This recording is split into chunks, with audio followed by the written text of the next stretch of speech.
எங்க சேதாரத்துக்கு மேல கொடுத்தீங்கன்னா உங்க காசை வேஸ்ட் பண்ற மாதிரி தான்.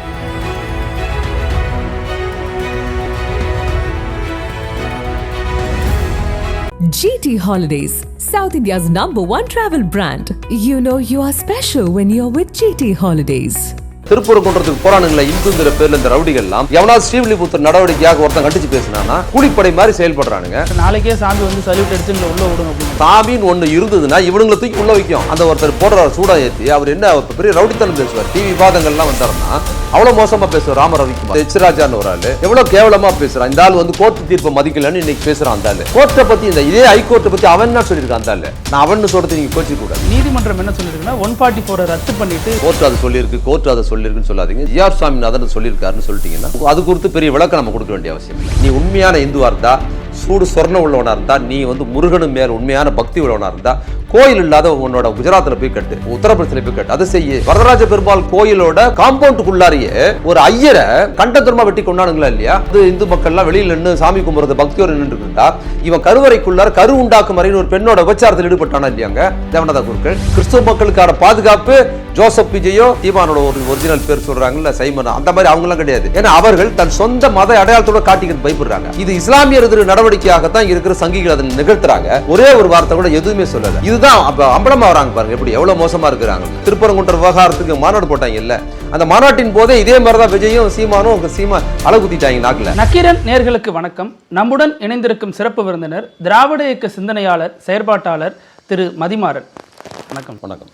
நீதிமன்றம் என்ன சொல்லியிருக்குன்னா 144 ரத்து பண்ணிட்டு இன்னைக்கு ராத்திரி 7 மணிக்குள்ள நீங்க விளக்கு ஏற்றியே ஆகணும் அப்படின்னு சொல்லியிருக்காங்க. அது மட்டும் இல்லாமல் கலெக்டர்ட்டும் எஸ்பிட்டும் கேட்டிருக்காங்க, நீங்க ஏன் கோர்ட் நடவடிக்கை இம்ப்ளிமெண்ட் பண்ணல அப்படிங்கிற கேள்வியும் முன் வச்சிருக்காங்க. நீதிமன்றம்னு சொல்லாதீங்க, ஜிஆர் சுவாமிநாதன் சொல்லுங்க. நேற்று அந்த தீர்ப்பை கொடுத்தது ஜிஆர் சுவாமிநாதன் தான், இன்னைக்கு அதை சொல்றது ஜிஆர் சுவாமிநாதன் தான் சொல்லியிருக்கிறாருங்கிறதுனால அதை குறித்து நம்ம பெருசாக விளக்க வேண்டியதில்லை. அது தெரிஞ்சது தானே. ஏற்கனவே தீர்ப்பு கொடுத்தவர் தான் இதை மேல்முறையீட்டில் இந்த விஷயத்தை அவர் திருப்பி கேட்குறாருங்கும் போது அதோட அர்த்தம் புரிஞ்சது தான். தமிழக மக்களுக்கு பெரிய நீதி கிடைச்சிருக்கு அப்படின்னு நயினார் நாகேந்திரன் சொல்லியிருக்காரு. அவர் நம்ம பேசிட்டு இருக்க நேரத்தில் அங்கே போயிட்டு இருக்காரு. அதான் அப்போ நயினார் நாகேந்திரன் சொல்கிறாருங்கும் போதே எவ்வளோ பெரிய நீதி நம்ம கிடச்சிருக்குங்கிறது உங்களுக்கு புரிஞ்சிருக்கு. இப்போ எச்ராஜாவும் சொல்லியிருப்பார், கோர்ட்டாவது ஹைகோர்ட்டாவது அதுன்னு சொன்னவர் இப்போ அவரே தான் அதை ஆதரிச்சு பேசியிருப்பாருங்கிறதுனால நீதிமன்றம்னு அதை கோர்ட் அதை சொல்லியிருக்கு கோர்ட் அதை சொல்லியிருக்குன்னு சொல்லாதீங்க. ஜிஆர் சுவாமிநாதன் நீதிபதி ஜிஆர் சுவாமிநாதன் சொல்லியிருக்காருன்னு சொல்லிட்டீங்கன்னா அது குறித்து பெரிய விளக்கம் நம்ம கொடுக்க வேண்டிய அவசியம் இல்லை. தமிழக அரசுக்கு இப்போ ஒரு பின்னடைவு நடந்திருக்கு அப்படிங்கிறாங்க. என்னன்னா தமிழக அரசு நேற்று நடந்த தனி நீதிபதி கொடுத்த தீர்ப்புக்கு எதிராக மேல்முறையீடு போகிறாங்க, அதை தள்ளுபடி பண்ணுறாங்க. தமிழக அரசுக்கு ஏதோ ஒரு உள்நோக்கம் இருக்குது, அதனால தான் மேல்முறையீட்டுக்கு வந்தீங்க அப்படின்னு 2 நீதிபதிகள் கொண்ட அமர்வு சொல்லுது. சிஎஸ்எஃப் வீரர் திருப்பரங்குன்றம் மலைக்கு போனதில் ஒரு தப்பும் இல்லை, ஏன்னா தமிழக அரசு கடமையை செய்ய தவறிடுச்சு அப்படின்னு சொல்லியிருக்காங்க. தமிழக அரசு நீதிமன்ற தீர்ப்புகளை ஏற்க மறுக்குது, இந்துக்களுக்கு எதிரான அரசுன்னு பாஜகவினரும் குற்றச்சாட்டை முன்வைக்கிறாங்க. எப்படி பார்க்குறீங்க? இல்லை, நேற்று வந்து தமிழக அரசு மதுரை ஹைகோர்ட் சொன்னது விஷயத்துக்கு எதிராக மரபு இந்துக்களோட மரபு அது கடைபிடிச்சது. அதுவே பெரிய விஷயந்தான். அதை மீறி வந்து மத நலத்துக்காகவும் அதே சமயத்தில் இதுவரைக்கும் அங்கே எப்படி கார்த்திகை தீபம் விளக்கேற்றினாங்களோ அந்த முறைப்படி அது விளக்கேற்றினதுங்கிறது பெரிய ஃபைட் பண்ணி சேலஞ்ச் பண்ணி பண்ணது தான். அதுக்கு பிற்பாடு கோர்ட்டுக்கு மேல்முறையீடு போகும்போது கோர்ட்டு இப்படி பேசுகிறதுக்கு அதிக வாய்ப்பு இருக்குன்னு நினச்சேன். ஆனால் இப்படி ஒரு தீர்ப்பு வந்ததுனால தமிழக அரசுக்கு பின்னடைவுன்னு சொல்ல முடியாது. அது அப்படி ஒரு தீர்ப்பை எதிர்த்து தமிழக அரசு தன்னோட அரசியல் நிலைப்பாடு என்ன, தமிழ்நாடு அல்ல திராவிட இயக்க அரசியல், தமிழ் மக்களோட அரசியல், அது இங்கே இருக்கிற இந்து மக்களோட உணர்வு என்னங்கிற நிலைப்பாட்டில் உறுதியாக நின்னாங்கல்ல, அதுதான் அவங்களோட நிலைப்பாடு, அது அவங்க வெற்றி. அதனால் இந்த தீர்ப்பு வந்து சிறுபான்மையினர்களுக்கு அவங்கள திருப்திப்படுத்துறதுக்கான ஒரு வேலையை தான் திமுக அரசு செய்யுது. இந்துக்களுக்கு எப்போவுமே எதிரான நிலைப்பாடு தான் எடுக்குது. இதில் சிறுபான்மையரை திருப்திப்படுத்துறது அப்படின்னா அதில் வந்து ஓட்டு தான் முக்கியம்னு சொன்னால், சிறுபான்மையரை திருப்திப்படுத்தினால் திமுக என்ன ஓட்டு கிடைக்க போகுது? பெரும்பான்மையை திருப்திப்படுத்துறதுனால தானே ஓட்டு கிடைக்க போகுது. அப்போ இந்துக்கள் தானே பெரும்பான்மை. அப்போ இந்துக்களை திருப்திப்படுத்துகிற மாதிரி இவங்க பேசுகிற விஷயத்தை திமுகவை செஞ்சுட்டு போகலாமே, வெறும் ஓட்டுக்கு தான் பண்ணுறதா இருந்தால். ஓட்டு இல்லை, அந்த மரபு இந்து மரபை தான் அது கடைப்பிடிச்சி பேசியிருக்கிறாங்கிறது ஒன்று. இன்னொன்று, சிறுபான்மை அங்கே போய் வந்து விளக்கே ஏற்றக்கூடாது அப்படிங்கிற முறைக்கெல்லாம் போகலையே. வழக்கமாக எப்படி விளக்கு ஏற்றுறாங்களோ இந்துக்கள் போய் எப்படி ஏற்றுவாங்களோ அந்த முறையை தான் கடைபிடிருக்கு. இதில் சிறுபான்மையை திருப்திப்படுத்துறதுலாம் கிடையாது. சிறுபான்மை மக்களுக்கு எதிராக அந்த விளக்கேற்றதை வந்து நடைமுறைப்படுத்தணும்னு சங்கிகள் அல்லது பாஜகக்காரர்கள் எப்படி அதை மெனக்கடுறாங்களோ அதற்கு எதிராக நடவடிக்கை தான் பார்க்குறாங்க. அப்போ கோர்ட்டோட தீர்ப்பு அல்லது மதுரை கோர்ட்டில் இருக்க சுவாமிநாதனோட அந்த தீர்ப்பில் வந்து ஒரு உள்நோக்கம் இருக்குதுங்கிற கண்ணோட்டம் அரசுக்கு இருந்திருக்குது. அதனால் அங்கே பிரச்சனை வருங்கிற கண்ணோட்டத்தில் தான் அது செயல்பட்டுது. அதனால் அது உள்நோக்கம் எல்லாம் அது வாய்ப்பே கிடையாது. இல்லை, அவங்க என்ன சொல்கிறாங்கன்னா, பிரச்சனை சிக்கந்தர் தர்காவுக்குன்னு சொல்கிறாங்க. ஆனால் சிக்கந்தர் தர்காவில் இருந்தோ இஸ்லாமியர்களோ யாருமே அதற்கான கேள்விகளை எழுப்பல, அவங்க எதிராகவும் எதுவும் பேசலை. ஆனால் மற்றவர்கள் ஏன் பேசணும் இதில் அப்படிங்கிறாங்க. இல்லைங்க, முஸ்லீம்களுக்கு எதிராக சிக்கந்தர் தர்கா அந்த மாதிரி எதுவுமே இல்லையே. அந்த இடத்தில் எப்படி மரபு பிரகாரம் இதுவரை இத்தனை நூற்றாண்டுகளாக அந்த இடத்துல எப்படி விளக்கேற்றினாங்களோ அதன் பிரகாரம் தான் ஏற்றிருக்கிறாங்க. இவங்க சொல்கிற அந்த விளக்கு தூண் அப்படிலாம் சொல்கிறாங்களோ அங்கெல்லாம் விளக்கு ஏற்றுறதுக்கான எவிடன்ஸ் எதுவுமே இல்லையே. எப்போ ஏற்றிருக்கிறாங்க? நீங்கள் என்ன இதுக்கு முன்னால் இருந்து பிரிட்டிஷ் காலத்தில் ஏற்றிருக்கிறாங்களா, அதுக்கு முன்னால் ஏற்றிருக்கிறாங்களா, விஜயநகர பேரரசு காலத்தில் ஏற்றிருக்கிறாங்களா? ஏதாவது எவிடன்ஸ் கொடுங்க. இது வரைக்கும் அப்படி ஏற்றுறதே கிடையாது. அந்த இடத்துல ஏற்றணும்னு இவங்க பிடிவாதம் பண்ணுறது தான் இஸ்லாமிய எதிர்ப்பு கண்ணோட்டம் உள்ளதாக இருக்குது. அதை தடுக்கிறதுக்காக தான் இவங்க பேசுகிறாங்க. இன்னொன்று, தர்காவில் போய் விளக்கேற்றுவது அல்லது இந்து முறைப்படி செய்வது என்பது முஸ்லீம்களுக்கு எதிரானது கிடையாதுங்கிறத புரிஞ்சுக்கணும். தர்கா வழிபாட்டு முறை என்பதே இந்து வழிபாட்டு முறை தான். அது வந்து மசூதி கிடையாது, தர்கா. ஆனால் தர்காவில் போய் நீங்கள் வந்து இங்கே இல்லை, நீங்கள் எந்த தர்காவில் போனாலும் அந்த வழிபாட்டு முறையை இந்து வழிபாட்டு முறையில் தான் இந்துக்கள் தான் பெரும்பான்மையாக இருக்கிறாங்க. அங்கே வந்து இறந்தவரை இப்போ புதைக்கிற இடம் அது தர்கா. அப்போ இறந்தவரை புதைச்சிட்டு இறந்தவரை வழிபடுற முறை என்பதே இந்து முறை தான், அது இஸ்லாம் முறை கிடையாது. ஒரு இஸ்லாமிய பெரியவர் இறந்து போனவரை புதைச்சி வழிபடுறாங்கங்கிற அந்த ரிலேட்டடு மசூதி இஸ்லாம் அப்படிங்கிற கட்டமைப்புல இருந்து இந்து ரிலேட்டடுக்கான விஷயந்தான் அந்த தர்காங்கிறது. இந்தியா முழுக்க இருக்கிற தர்காக்கள் அப்படி தான் இருக்குது. நான் இப்போ பல பகுதிகள் போயிருக்கிறேன். ஆந்திராவில் புகழ்பெற்ற தர்கா ஒன்று இருக்குது அந்த ஊரில். அந்த ஊர் தர்காவில் அமாவாசைக்கு அங்கே இருக்கிற அந்த தர்காவில் வந்து ஒரு முஸ்லீம் பெரியவர் இறந்த கல்லறை தான் அது, மலையில் இருக்குது. அந்த தர்காவுக்கு வந்து இந்துக்கள் அமாவாசைக்கு வராங்க, பெரும்பான்மை இந்துக்கள் வராங்க, வேண்டிக்கிறாங்க. அவங்க விருப்பப்படி தன்னோட கோயிலில் என்ன பழக்கம்லாம் வச்சுருப்பாங்களோ, வழிபாட்டு முறையில் பலியிட்டு என்ன பழக்கம் விடுவாங்களோ அவங்களோட குலதெய்வத்துக்கு அது மாதிரி பண்ணிவிட்டு பட்டையெல்லாம் போட்டுக்கிட்டு குல்லா போட்டுக்கிட்டு வழிபடுற முறை அங்கே இருக்குது. எல்லா ஊர்லேயும் இருக்குது அது. அதனால் அங்கே போய் விளக்கேற்றுறதுனால அது வந்து தர்காவுக்கு எதிரான கண்ணோட்டம் கிடையாது. தர்கா வழிபாட்டு முறையே இந்து வழிபாட்டு முறையோட சேர்ந்தா இருக்குது. ஆனால் இவர்கள் போய் அங்கே விளக்கேற்றணும்னு சொல்கிறவங்க யாருங்கிறது ரொம்ப முக்கியமானது. இவங்க விளக்கேற்றணுங்கிறது இஸ்லாமிய எதிர்ப்பை கண்ணோட்டமாக கொண்டு விளக்கேற்றணும்னு மெனக்கெட்டு போகிறாங்க. நீங்கள் எந்த தர்காவும் இஸ்லாம், இன்னும் சொல்ல போனால் தர்கா முறை என்பது இந்துக்களுக்கு எதிரானது கிடையாது, அது இஸ்லாமியர்களுக்கு எதிரானது. தர்கா வழிபாட்டு முறையை அது எங்கேயுமே இஸ்லாமிய நாடுகளில் எங்கேயுமே அது கிடையாது. குரான் அது அனுமதிக்காத ஒரு விஷயம் அது. அந்த தர்கா முறை என்பது இந்து முஸ்லீம் ஒற்றுமையின் அடையாளம், அது இந்தியாவுக்குள்ளே இருக்கிறது. அதை இவங்க பிரேக் பண்ணி என்ன பண்ண போகிறாங்க, அந்த தர்கா சிக்கந்தர் மலையில் அந்த எதுவுமே அந்த பேரே இஸ்லாமிய பேரே இருக்கக்கூடாது அப்படிங்கிற கண்ணோட்டத்தை இவர்கள் அதை வந்து மாற்ற விரும்புகிறாங்க. அதற்கு எதிராக தான் தமிழக அரசு அதை செஞ்சிருக்கு. இல்லை, இந்துக்களோட எழுச்சி திமுக அரசோட வீழ்ச்சி அப்படின்னு பாஜக தலைவர்களாக சொல்கிறாங்க. அதுவுமே வந்து இந்துக்களுக்கு எதிராக தான் எப்போவுமே இந்த அரசு செயல்படுது அப்படின்னு தமிழிசை சவுந்தரராஜன், வானதி சீனிவாசன் இவங்கெல்லாம் இப்போ தொடர்ந்து இதை ஒரு விவகாரமாக பேசுகிறாங்க.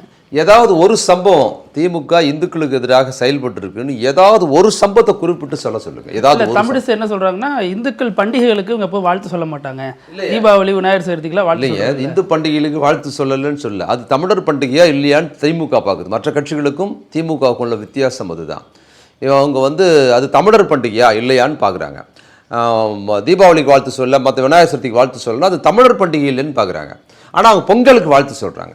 பொங்கலை எப்படி பார்க்குறாங்கன்னா அது தமிழர் அடையாளமாக பார்க்குறாங்க. தீபாவளி எப்படி பார்க்குறாங்கன்னா பொங்கல் மேலே டாமினேட் பண்ணுற ஒரு பண்டிகையாக தீபாவளி பார்க்குறாங்க. தமிழர் அடையாளத்தை இருட்டடிப்பு செய்துவிட்டு அந்த இடத்துல வந்து தீபாவளி இருக்குது, தீபாவளி வந்து தமிழ் விரோத நடவடிக்கையாக இருக்குதுங்கிறதுனால வாழ்த்து சொல்கிறதில்ல. மாறாக தன் கட்சியில் இருக்கிற யாரும் தீபாவளி கொண்டாடக்கூடாது யாரும் சொன்னதே இல்லையே. ஏராளமான இன்னைக்கெல்லாம் பார்த்தீங்கன்னா அவங்க கட்சியில் இருக்கிற முக்கிய பொறுப்பாளர்கள்லாம் கூட வாழ்த்து சொல்கிற அளவுக்கு மாறி இருக்கிறாங்க.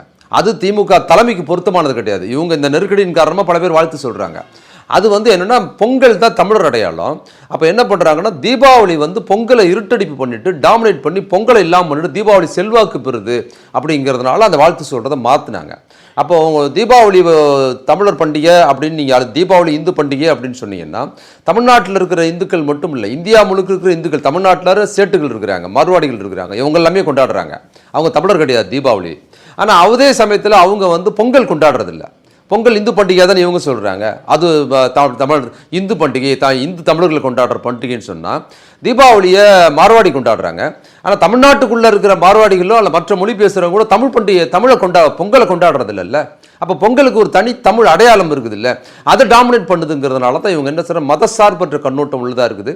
அதில் வந்து மத நல்லிணக்கம் இல்லை, தமிழ் அடையாளம் இல்லைங்கிறதுனால வாழ்த்து சொல்றது இல்லை. இல்லை அவங்க சொல்றதுலேயே மறைமுகமான பொருள் ரம்ஜான் கிறிஸ்துமஸ் அல்ல, அதுதான் அடுத்தது அவங்க அங்கே தான் வருவாங்க. ரம்ஜான் கிறிஸ்துமஸ்க்கு வாழ்த்து சொல்றாங்கன்னா உடனே அவங்க முஸ்லீமாக மாறிட்டாங்கன்னு அர்த்தம் கிடையாது. அதில் வந்து அவங்க இறை வழிபாட்டை ஏற்றுக்கிட்டாங்க, இஸ்லாம் முறைப்படி ஏற்றுக்கிட்டாங்கன்னு கிடையாது. இப்போ திராவிட முன்னேற்ற கழகத்தில் இருக்கிற பெரும்பான்மை கட்சி இந்துக்களால் உருவாக்கப்பட்ட கட்சி. தமிழ்நாட்டில் ஒரு பெரிய இந்து கட்சி எதுன்னு சொன்னால் திராவிட முன்னேற்ற கழகம். ஏராளமான இந்துக்கள் இருக்கிறாங்க, அந்த தலைவர்கள் எல்லாம் இந்துக்களாக இருக்கும்போது அப்போ என்ன பண்ணுறாரு அண்ணா, என்ன பண்ணுறாருன்னா, நாங்கள் இந்து பெரும்பான்மையாக வந்திருக்கிறோம் என்பதனால் நீங்கள் வந்து அச்சம் கொள்ள தேவையில்லை, நான் உங்களுக்கு தோழமையாக தான் இருப்போம் என்பதற்கான ஒரு மத நல்லிணக்க அடையாளம் சொல்வதற்காகத்தான் ரம்ஜான் பக்ரீத் வாழ்த்து சொல்கிறாங்க, கிறிஸ்மஸ் வாழ்த்து சொல்கிறாங்க. அது மத குறியீடாக இல்லை, அவர்களுக்கு ஒரு நம்பிக்கையும் பாதுகாப்பு நாங்கள் இருப்போங்கிற குறியீட்டுக்கு தான் சொல்கிறாங்களே தவிர மத கண்ணோட்டம் அதில் கிடையாதுங்கிறது பலமுறை சொல்லியிருக்கிறாங்க. அதுக்கு நீங்கள் புரிஞ்சுக்கணும், இது ஒரு சிறுபான்மை மக்களுக்கு நாங்கள் பாதுகாப்போ இருப்போம் என்கிற குறியீட்டுக்காக சொல்லப்படுறது. அதனால தான் இன்றைக்கி இந்தியாவிலே தமிழ்நாடு தனித்து இருக்குது. நீங்கள் பாருங்கள், மற்ற ஊர்லலாம் முஸ்லீம்களுக்கு எந்த பாதுகாப்பும் இல்லை, முஸ்லீம்களுக்கு அவங்க பண்டிகை இல்லை, அவங்க பொது மசூதியில் இல்லை, சொந்த வீட்டிலே வாழ முடியல, குஜராத்லேயோ அல்லது உத்தரப்பிரதேசத்திலேயோ வாழ முடியல. அப்போ அண்ணா எவ்வளோ தெளிவாக அதை இருந்திருக்கிறான் போது மற்ற இந்துக்களுக்கு அதை உணர்த்துறாங்க. நம்ம அடையாளம் இருக்காங்க, இஸ்லாமியர்கள் அவங்க வழிபாட்டு முறை இருந்தாலும் நம்ம அவங்களுக்கு ஆதரவாக இருக்கணுங்கிற கண்ணோட்டத்திற்காக அது உருவாக்கப்பட்டது. அதுதான் இங்கே சிறப்பாக இருக்குது. அதுதான் இங்கே தர்காவுக்கான குறியீடாகவும் இருக்குது. தர்காவுக்கு போகிறவங்க யார்? முஸ்லீம்ஸை விட இந்துக்கள் தான் அதிகமாக போகிறாங்க. அப்புறம் அது எப்படி தமிழ்நாட்டின் அடையாளமாக தானே இருக்குது? இல்லை அதில் என்ன சொல்கிறாங்கன்னா, என்ன விளக்கு சொன்னால் ஏற்றிருந்தா அது பிரச்சனையே இல்லை, முடிஞ்சு போயிருக்கும். ஏன் விளக்கு யார் ஏற்ற சொல்கிறாங்கன்னு இருக்கு. விளக்கு ஏற்ற சொல்கிறது, நீ வீட்டை கொளுத்துறவன் விளக்கு ஏற்ற சொல்கிறது, வீட்டை கொளுத்தியாவது விளக்கேற்றணும்னு சொல்கிற நபர்களாக இருக்கிறாங்க. இந்த விளக்கேற்றுவதற்கு பின்னால் ஒரு இஸ்லாமிய எதிர்ப்பை கட்டமைக்கிறவங்க இருக்கிறாங்க. இஸ்லாமிய எதிர்ப்பு, மற்ற மதக்காரர்களை வந்து விரோதமாக பார்க்குறது எவ்வளோ பகுதியில் எத்தனையோ இருக்குங்க. இப்போ திருவண்ணாமலையில் வழக்கமாக விளக்கேற்றுறாங்க, அங்கே போய் நீங்கள் வேறு இடத்துல ஏற்றிங்கன்னு சொல்லுவீங்களா? சொல்ல மாட்டீங்க. சொன்னால் என்ன ஆகும்? உங்களுக்கு எவ்வளோ பிரச்சனை வரும்? அப்போ அது மாதிரி தானே இதுலையும்.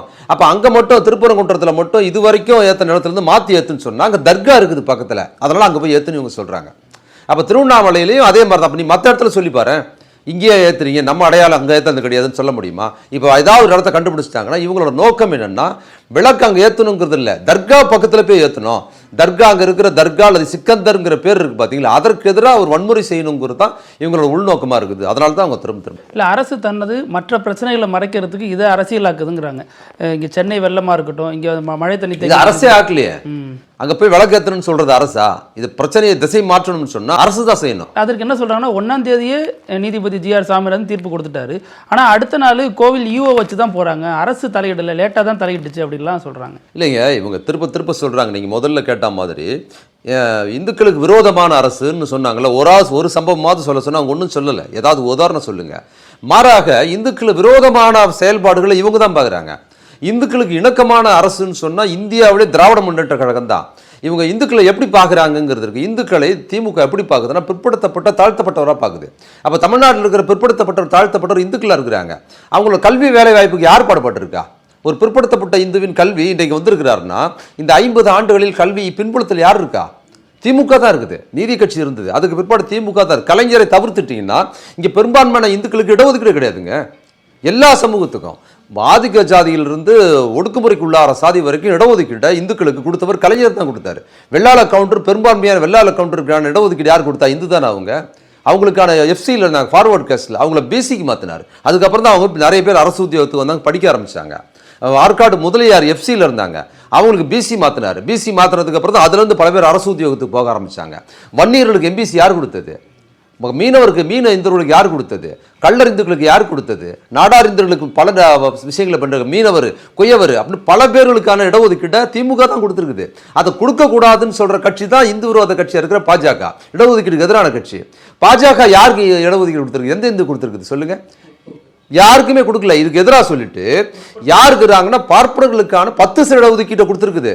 90% இருக்கிற பிற்படுத்தப்பட்ட தாழ்த்தப்பட்ட இந்துக்களை குழி தோண்டி போச்சுட்டு அந்த பக்கத்தில் இருக்கிற சிறுபான்மை, அதாவது ஆதிக்கு செலுத்துகிற பார்ப்பனர்களுக்கு இடஒதுக்கீடு அது கொடுக்குது. அப்போ எது இந்து விரோத கட்சி? பாஜக தான் இந்து விரோத கட்சி. அப்போ இந்த இடஒதுக்கீடு எடுக்க சொல்லுது, அவங்களுக்கு இடஒதுக்கீடு கொடுக்குது. அதே மாதிரி எல்லா இந்துக்களும் அர்ச்சகர் ஆகணுங்கிற திட்டத்தை யார் கொண்டாந்தா? இவர் திமுக தான் கொண்டாந்து. அவங்க என்ன சொல்றாங்கன்னா, சனாதன தர்மத்துக்கு விரோதமா அந்த அரசு இருக்கு. இல்லைங்க, அதுதான் நான் சொல்றேன். நீங்க சொல்லுங்க, பிற்படுத்தப்பட்டவர் தாழ்த்தப்பட்டவர் அர்ச்சகராக கூடாதுன்னு சொல்லுங்க. அப்ப அதுதான் சனாதனமா? அப்போ திமுக பிற்படுத்தப்பட்ட யாரையும் சும்மா இப்போ நான் எனக்கு கடவுள் நம்பிக்கை கிடையாது, நான் ஒரு இந்து குடும்பத்தை சேர்ந்தவன், அதனால் என்னையை கொண்டு போய் நீ அர்ச்சகர் ஆக்குன்னு என்னை ஆக்கிடுறாங்களா? அல்லது திமுகவில் இருந்து திமுக காரங்கிறதுக்காக ஆக்கிடுறாங்களா, அல்லது ஒரு முஸ்லீமை கொண்டு போய் ஆக்கிடுறாங்களா, கிறிஸ்துவர் ஆக்கிடுறாங்களா? ஆகம விதிப்படி யார்களெல்லாம் வந்து ஆகம் தெரிஞ்சிருக்குதோ, குறிப்பாக யாரெல்லாம் அந்த சமயத்தில் தீவிர பக்தராக இருக்கிறாங்க, ஈடுபாடு இருக்கிறாங்களோ, அதே போல் யாரெல்லாம் வந்து தேவாரம் திருவாசகம்லாம் படித்து அதுக்கு தயாராக ஆகுறாங்களோ அவங்கள ஆக்குனாலே வேண்டான்னு சொல்கிற நீ இந்து விரோதியா? ஆகிற திமுக இந்து விரோதியா? நீ தான் இந்து விரோதி. அதை போய் கோர்ட்டில் ஸ்டே வாங்குற. அப்போ என்ன சொல்கிறேன்னா, ஜாதியில் இவர்கள் இழிவானவர்கள், பார்ப்பனர்கள் மேன்மையானவர்கள், அதை நீ மாற்றாத, இழிவானவன் கொண்டு போய் கோயிலில் வைக்கிறேன்னு சொல்கிற நீ இந்துக்கு நன்மையாகணும்னா இதை மறைக்கிறதுக்கு தான் இவங்க திரும்ப திரும்ப பேசுகிறாங்க. சரி, இவ்வளோ சொல்கிறாங்கல்ல இந்து விரோதன்னு, எதை சொல்கிறாங்க இந்து விரோதன்னு? எல்லா ஜாதிக்காரரும் அர்ச்சகராகலான்னா அதுக்கு வந்து இந்து விரோத நடவடிக்கைன்னுறாங்க. எல்லா இந்துக்களையும் பிற்படுத்தப்பட்ட இடஒதுக்கீடு கொண்டு வந்தால் அதை கூடாதுன்னு சொல்கிறத இந்து விரோதம்னு சொல்கிறாங்க. ஆனால் நேரடியான இந்து விரோதம் எது தெரியுங்களா? பச்சையான இந்து விரோதம். எது இந்து விரோதம்? வரதராஜ பெருமாள் கோயிலுக்குள்ளார சுற்றி இருக்குல்ல, காஞ்சிபுரம் வரதராஜ பெருமாள் அல்லது ஆகம விதிக்கு உட்பட்ட கோயிலுக்கு சுற்றி கறிக்கடையே இருக்கக்கூடாதுங்க. ஒரு சிக்கன் கறி கூட இருக்கக்கூடாது, எந்த கோயில் பத்திலையும் இருக்கக்கூடாது. ஏன்னா அங்கே வந்து சுத்தமாக இருக்கணும், உயிர் பலி கூடாதுங்கிறது. அப்படிப்பட்ட அதில் கோயில் காம்பஸ்குள்ளாரியே, வரதராஜ பெருமாள் கோயிலோட காம்பவுண்டுக்குள்ளாரியே ஒரு ஐயரை, ரொம்ப தீவிரமான பக்தராக இருக்கிற ஐயரை கண்டத்தரமாக வெட்டி கொண்டானுங்களா இல்லையா? யார் கொண்டது? அதை இன்னைக்கு வரைக்கும் அது கேஸ் இருக்குங்க. அவர் ஒரு முஸ்லீம் கூட கிடையாதுங்க, அவர் என்ன மாதிரி ஒரு நாத்திகர் கூட கிடையாதுங்க, அவர் தீவிரமான பக்தர். சங்கராச்சாரியார் சரியா இல்லை, அவர் ஆகம விதிக்கு சனாதனத்துக்கு எதிராக இருக்கிறார் சங்கராச்சாரியார், அவர் சரியில்லைன்னு சொல்ற அளவுக்கு தீவிரமான ஒரு பக்தரை கோயில் கருவறைக்கு உள்ளார வச்சு வெட்டி கொண்டிருக்கான் துண்டு துண்டா. அது இந்து விரோதமா இல்லையா? ஏன் அதை பத்தி ஒருத்தனும் பேச மாட்டீங்க? இன்னைக்கு வரைக்கும் சங்கர்ராமன் ஐயர் என்கிற தீவிரமான இந்து படுகொலை செய்யப்பட்டதற்கு எவன் கொலை செஞ்சானே கண்டுபிடிக்கல. ஒருத்தன் கூட பேசுற திமுக இந்து விரோதின்னு பேசுற ஒருத்தன் கூட அதை விசாரணை கேட்கிறான் எவனாவது? திமுக ஆட்சியில தான் அது கேஸ் முடிஞ்சுது, புதுச்சேரியில் போய் முடிஞ்சுது. அதை சொல்ல, திமுக ஆட்சியில் ஒரு இந்து அண்ணா திமுக ஆட்சியில் இருக்கும்போது ஒரு இந்து படுகொலை செய்யப்பட்டார்கள் ஜெயலலிதா ஆட்சியில். அதுக்கப்புறம் திமுக ஆட்சிக்கு வந்தது, கேஸ் நடக்கும்போது புதுச்சேரியில் அந்த கேஸை கொண்டு போயிட்டு டைலூட் பண்ணி அந்த கேஸில் இருந்து தப்பிக்க விட்டது. அப்படியா சொல்ல? அது கூட ஒன்றும் சொல்ல முடியல. திமுக ஆட்சியில், கலைஞர் ஆட்சியில் தானே அந்த கேஸில் இருந்து அந்த குற்றவாளிகளில் ஜெயந்தர் சொல்றதுலாம் பிறல் சாட்சிகள், அரசு சாட்சிகளில் பிறல் சாட்சிகளை பாடிச்சு. அவள் வந்து கொலையாளிக்கு ஆதரவாக போயிடுச்சு. சங்கராச்சாரிங்கிற சங்கராச்சாரி ஜெயந்தர சரஸ்வதியை தப்பிக்க விட்டது திமுக ஆட்சி. ஒரு இந்து படுகொலை அப்போ சொல்லிப்பாரு. எது இந்து விரோதம்? ஒருத்தர் கர்ப்பம் அதே காஞ்சிபுரத்தில் தேவநாத குருக்கள்னு ஒருத்தன், மக்கள்லாம் வந்து இந்து மக்கள்லாம் வெளியில் நின்று சாமி கும்பிட்றது பக்தியோடு நின்று இருந்தா, இவன் கருவறைக்குள்ளார கரு உண்டாக்கும் வரைன்னு ஒரு பெண்ணோட விபச்சாரத்தில் ஈடுபட்டானா இல்லையாங்க தேவநாத குருக்கள்? எவனாவது பேசுறானா அது இந்து விரோதம்னு? எது இந்து விரோதம்? இப்போ சமீபத்தில் நடந்த 3 மாதத்துக்கு முன்னால் ஸ்ரீவல்லிபுத்தூரில் கோயில் குருக்கள் என்ன பண்ணாங்க? சாமி கும்பிட போகிற பொம்பளை மூஞ்சில் பெண்ணோட முகத்தில் திருநூறு அள்ளி போட்டுட்டு உள்ள ஆபாச நடனம் ஆனால குடிச்சிட்டு கருவறைக்குள்ள ஆனானா இல்லையா கோயிலுக்குள்ளார? ஒரு பையன் எவனாவது இந்து விரோதம் பேசினானா? இந்த திருப்பூரங்குன்றத்துக்கு போறானுங்களா இந்துங்கிற பேர்ல இந்த ரவுடிகள்லாம் எவனாவது ஸ்ரீவில்லிபுத்தூர் நடவடிக்கையாக ஒருத்தன் கண்டிச்சு பேசினானா? கூலிப்படை மாதிரி செயல்படுறானுங்க. இந்து விரோத நடவடிக்கை பூரா இவனுக்கு தான் பார்க்குறானுங்க. அல்லாத இப்போ இந்த திருப்பரங்குன்ற கோயிலுக்கு போன நபர்கள்லாம் பாருங்க, அப்படிலாம் பேசுறான் பாருங்க. அவனுக்கு பின்னால் கிரிமினல் வழக்குகள் இருக்கு அவங்க மேல. நாளைக்கே சாமி வந்து சல்யூட் அடிச்சுங்களை உள்ள விடுங்க அப்படிங்கிறாரு. இல்லைங்க, சாமின்னு ஒன்று இருந்ததுன்னா இவனுங்களை தூக்கி உள்ள வைக்கும். இவனுக்கு தான் விரோத. சாமி சிலை திருடி விற்கிறது யாருங்க திருடி வித்தா? கோயில் அர்ச்சகர் நகை திருடினார்னு சொல்லி போன எடப்பாடி கவர்மெண்ட்ல அமெரிக்காவிலிருந்து வந்து ஒரு 90 வயது அர்ச்சகர் கை செஞ்சு உள்ள வச்சாங்களா? யார் அவரு? திமுக காரரா? முஸ்லீமா? கிறிஸ்துவரா? யார் அவரு? ஒரு கோயில் குருக்கள். அவர் சிலையை திருடி வித்துட்டாருங்க அமெரிக்காவுக்கு. நீங்க எல்லாம் கும்பிட்டுக்கிட்டு இருக்கிற சிலை போலி. அவர் சிலையை உண்மையான சிலை வித்துட்டார். எவனாவது இன்னைக்கு ஒரு இந்து விரோதம் பேசியிருக்கானா? அதை எது இந்து விரோதம்? ராமேஸ்வரம் கோயிலில் வருஷம் எடை குறிப்பு பண்றாரு ஒரு குருக்கள் உள்ள. அது இந்து விரோதம் இல்லையா? எவனாவது அது இந்து விரோதம்னு சொல்றானா? அப்ப எது இந்து விரோதம்? எனக்கு சொல்றது எது இந்து விரோதம்னா, இந்துக்களாக இருக்கிற பிற்படுத்தப்பட்ட தாழ்த்தப்பட்ட ஒரு பள்ளர், பறையர், சாணார் மற்றும் பல்வேறு சாதிகளாக இருக்கிற பிற்படுத்த தேவர், கள்ளர், உடையார், அவர் இவர் இவங்க எல்லாருமே பக்தி சாமி கோயிலில் போய் சாமி கும்பிட்றதுக்கு அவங்களுக்கு ரைட்ஸ் இருக்கு இல்லைங்க. அந்த உரிமை நம்ம தான் திராவிட இயக்கம் தான் வாங்கி கொடுத்தது. உள்ள போய் கும்பிடுறதுக்கு உனக்கு ரைட்ஸ் இருக்கு. மீனாட்சி அம்மன் கோயிலில் போய் கும்பிடுறதுக்கு உனக்கு ரைட்ஸ் இருக்கு. திருப்பரங்குன்ற முருகனை போய் கும்பிடுறதுக்கு ரைட்ஸ் இருக்குன்னா, நீ போய் அர்ச்சனை பண்றதுக்கு உனக்கு ரைட்ஸ் இருக்குன்னு சொன்னது தான் திராவிட முன்னேற்ற கழகம். அதுதான் இந்து கட்சி. அது கூடாதுன்னு சொல்ற இவங்க விரோதமா? அப்போ ஒருத்தன் போய் வந்து தொட்டா சாமி திட்டாயிடுது, ஆனா திருடி வித்தா திட்டாகாதா? எது இந்து விரோதம்? இந்து விரோதத்தை செய்வர்கள் பூரா பாஜக காரர்கள் தான். அது இந்து மக்களுக்கு, தமிழ்நாட்டு மக்களுக்கு நல்லாவே தெரியும். அதனால தான் இவங்க எங்கேயுமே ஜெயிக்கிறது இல்லை. நான் என்ன சொல்றேன், நீ எங்கேயா ஜெயிச்சிருக்கியா? இந்து கட்சி திமுக இந்து விரோதம்னு சொல்றிய, எந்த ஊரு நீ ஜெயிச்சிருக்க? எந்த இந்து ஓட்டு போறேன்? 4 எம்எல்ஏ இருக்காங்கல்ல. எங்க 4 எம்எல்ஏ கூட்டணி வச்சு ஏதோ வச்சுன்னு வாங்கியிருக்கிறீங்க.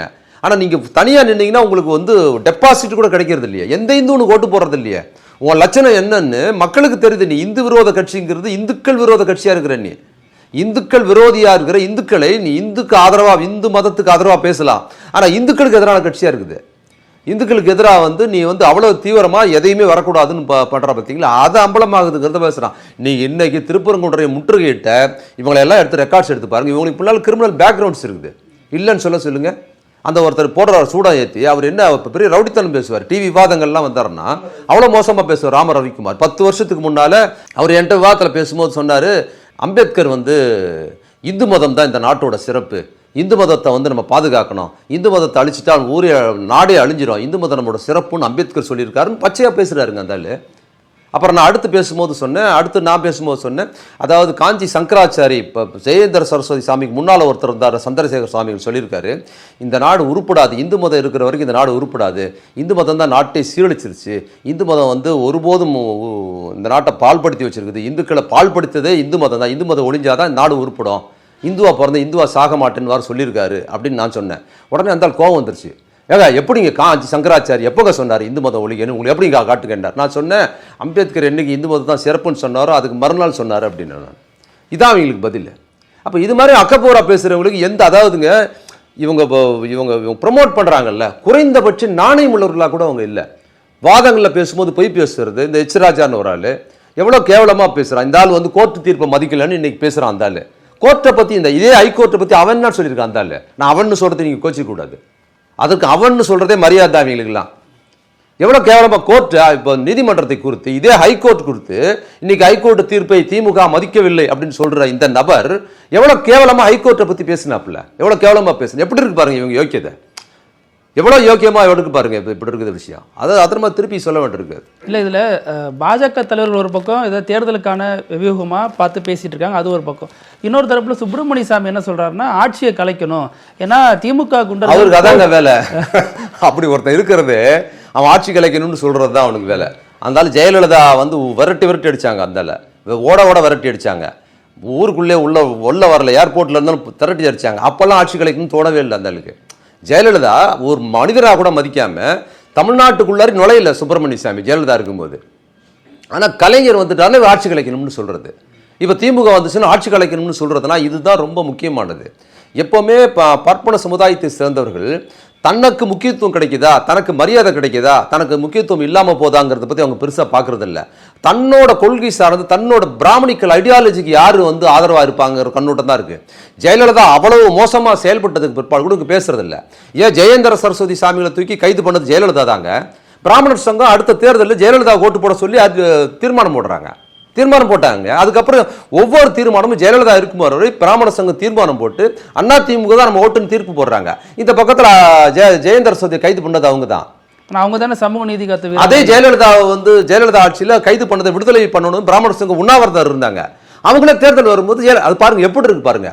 அப்போ திமுக என்பது இவங்களுக்கு என்னன்னா, எவ்வளவு தனிப்பட்ட முறையில் உங்களுக்கு விரோதம்லாம் இந்த அரசோட இருந்தாலும் ஐடியாலஜியில் திமுக மாரி உங்களுக்கு காழ்ப்புணர்ச்சி இருக்கு.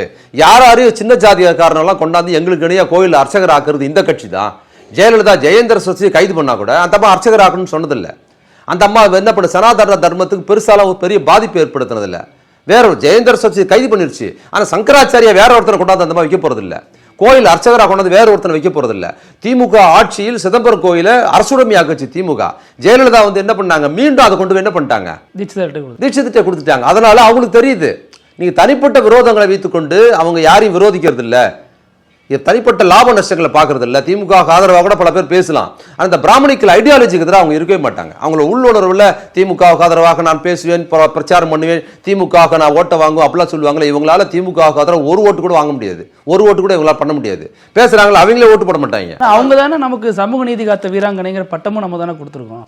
அது வேறங்க. அப்போ சூழல் அதை பற்றி அப்போ நம்ம அதை குறித்து விமர்சனம் பண்ணியிருக்கோம்னு வச்சுக்கோங்க. அப்போ இருந்த திமுக எதிர்ப்பு மனோபாவத்தை செய்ய வச்சது. இதுதான் நம்ம சொல்கிறோம், திரும்ப திரும்ப சொல்கிறதுக்கு என்னென்னா, இவங்க ஐடியாலஜி ரொம்ப தெளிவாக இருக்குது. இப்போ எச் ராஜா எடுத்துங்க, அவருக்கு முக்கியத்துவம் இருக்குதாலன்னு அவர் பார்க்கவே மாட்டார். பாஜகவில் இன்றைக்கி ஒரு முகமே கிடையாதுங்க தமிழ்நாட்டுக்குள்ளார. எவ்வளோ மாற்றம் வருது பார்த்தீங்கல்ல. அவர் போனார், தமிழிசை சவுந்தரராஜன் வந்தாங்க, இப்போ இன்னொருத்தர் நயினார் நாகேந்திரன் வந்திருக்கிறாரு, அடுத்தடுத்து போஸ்டிங்கில் வேற யாராவது வராங்க. இவர் ஒரு செல்லா காசாக இருக்கார் தமிழ்நாட்டு தலைவர்களுக்குள்ளார. எச் ராஜாவுக்கு எந்த முக்கியத்துவம் இல்லை, ஒரு செல்லா காசு. ஆனால் பாஜக விட்டு போயிடுவார் அவர். பாஜக எதிராக அவர் பேசிடுவாரா? ஏன்னா அவர் ஐடியாலஜிக்காக ஆதரிக்கிறார். இந்த கண்ணோட்டம் ரொம்ப முக்கியமானது. அப்போ ஏன் திராவிட முன்னேற்ற கழகத்தை நாம ஏன் வெளியில் இருக்கிற எங்களை போன்றவர்கள் ஏன் அப்படி பார்க்குறோம்னா, அவர்கள் எப்படி பாஜகவையும் மற்றவையும் பார்க்கிறார்களோ, திராவிட ஐடியாலஜி இங்கே இருக்கிற பெரும்பான்மை மக்களின் நன்மை, கல்வி, வேலை வாய்ப்புக்கு இருக்கிற ஒரே தேர்தல் கட்சின்னா அது வந்து கட்சி திராவிட கான்செப்ட் உள்ள கட்சின்னா அது திமுக மட்டும்தான், வேற எந்த கட்சியும் கிடையாது. இந்த கண்ணோட்டம் இருக்குல்ல, இது பேசிக்காக இருக்குது. சுப்பிரமணிய சாமி போன்றவர்கள் வந்துட்டார் பார்த்தீங்களா, நீ என்ன ஆட்சி கலைக்கிறது, எலெக்ஷன் கொஞ்ச நாள் தில்லு இருந்தால் கழிச்சுப்பாரு, கழிச்சு தான் பாரு, நீ யார் வேண்டாம்னா இருந்தாலும் ஏங்க எலெக்ஷன் ஜெயிச்ச உடனே சொன்னாங்க. அந்த எலெக்ஷனில் ஜெயிச்சு திமுக வந்து 10 வருஷம் ஆட்சியில் இல்லாமல் ஜெயிச்சோம். எவ்வளோ கஷ்டப்பட்டு 10 ஆட்சியில் இல்லாத போதெல்லாம் திமுக ஜெயலலிதா அரசுக்கு எதிராக, எடப்பாடி அரசுக்கு எதிராக, மோடி அரசுக்கு எதிராக தனிநபரால் நாங்களாம் நிறைய பேசியிருக்கிறோம். இந்த ஆட்சி வரணும்னு எனக்குலாம் செம்ம கடுப்பு. வந்தவொடனே ஆட்சி கலைக்கணும்னு நாங்கள் அவன் நான் தான் சொன்னேன் கழிச்சு போடுறா அப்படின்னு பேசணும்.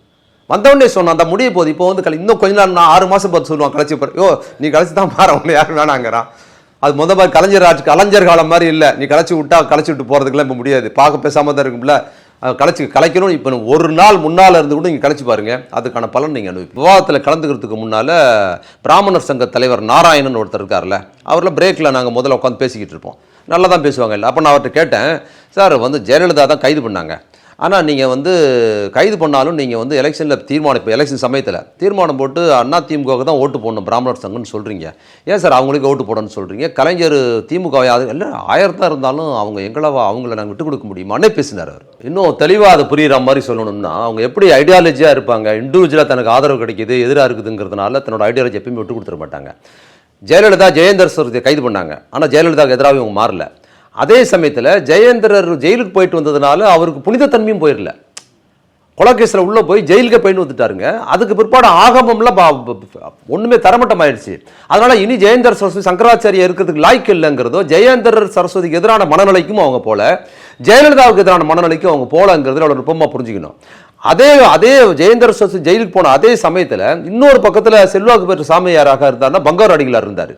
நல்லா பாருங்க, ஜெயேந்திர சரஸ்வதி ஜெயிலுக்கு போயிட்டு வந்ததுனால ஒரு புனிதத்தன்மை போல, ஜெயிலுக்கே போகாம இருந்தாலும் பங்காரு அடிகளாருக்கு புனிதத்தன்மை வரல. இவங்க யாரும் பங்காரு அடிகளாரை வந்து ஒரு பெரிய சாமியாராக ஒத்துக்கிறது இல்லை.